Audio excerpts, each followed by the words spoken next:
Peggy 18.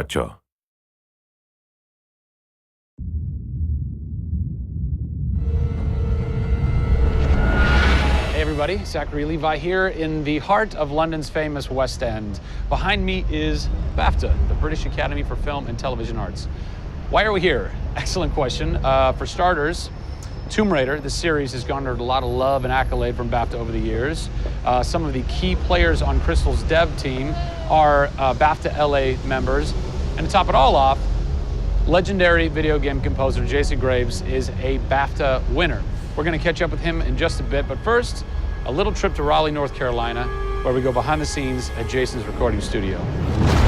These are the final hours of Tomb Raider.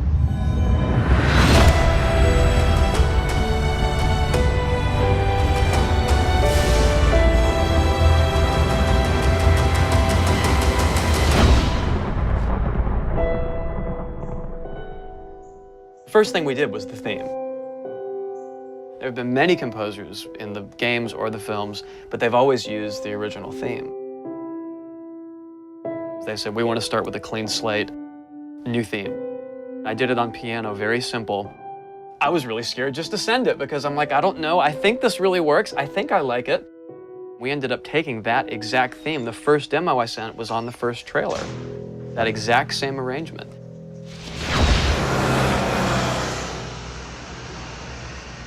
So, Jason, currently you're working on this reimagining of Tomb Raider. When you're taking on a new project, what are the things that attract you to that project? The heritage of a particular game, I think obviously. And don't even get me started on Tomb Raider. I literally almost drove off the road. I was on the phone with the audio director. Like, oh, stoplight! And I had to pull over a little bit to not hit the car behind me. What I loved about Tomb Raider, what really drew me to the project was they had no pre-existing conditions. Because they wanted to get out of what it used to be. They wanted something new, they wanted something fresh. Jason's done hundreds of games at this point. He was an easy choice for us to go with on paper because he has such great experience. I listened through a lot of different material from a lot of different composers. I was really taken by how well he did the intimate stuff. The textures and the real, intimate and vulnerable bits that we needed to highlight in the game were a great match for us. What is square one for you when you start wrapping your head around it going, this is where I feel like this world is going to exist? Main theme, call me old-fashioned. Then it was a matter of finding out what kind of percussion would work. And always going back to the melody and the theme, because that's kind of the heart of the game.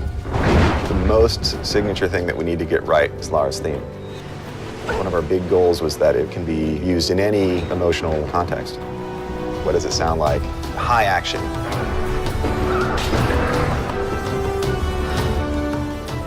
What does it sound like when she's in pain?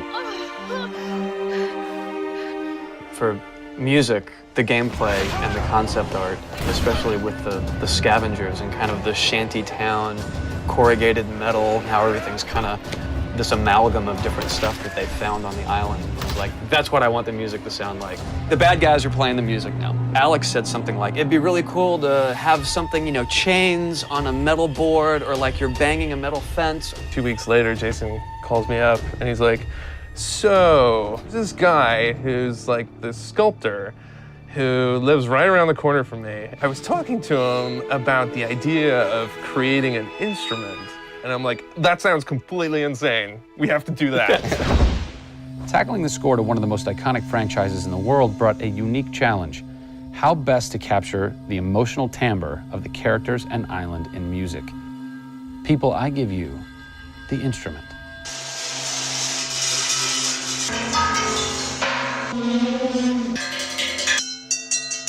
The instrument.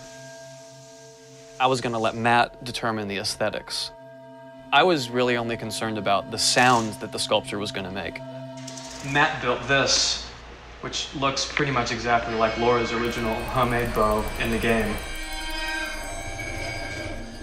There's different timbres based on different materials, metal, glass. It's a direct line from the plot, the characters, the story, the environment, straight to the sculpture. We always wanted the island to have that character in itself. Creating an instrument gave it this unique identity. It's got a voice. Yeah.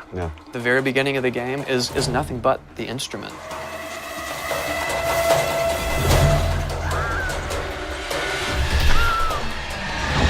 Who do you look at in video games or in film that you go, what they've done has shaped who I am and what I do for a living? They're all dead, unfortunately. What? Yeah, I know. It's classical composers. All classical? Yeah, I'm kind of going directly back to the source. Yeah. Prokofiev's, Tchaikovsky.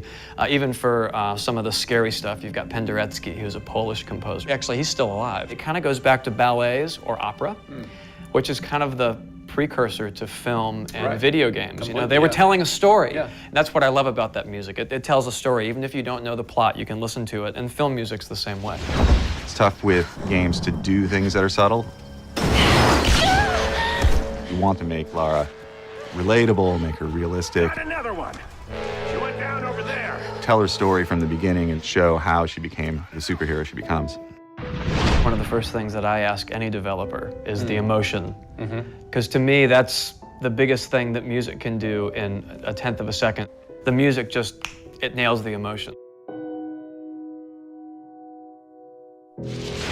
Wow, that was amazing, huh? I personally don't think I've ever sounded so good in an interview before. Although Jason, Jack, and Alex are audio savants, so that would make perfect sense. I cannot wait to jump into this game, not just for the amazing action, but the emotion and mood and tone that they're going to set with their incredible skill. Tune in next time for a special secret announcement that is going to change the way you play Tomb Raider forever. See you soon.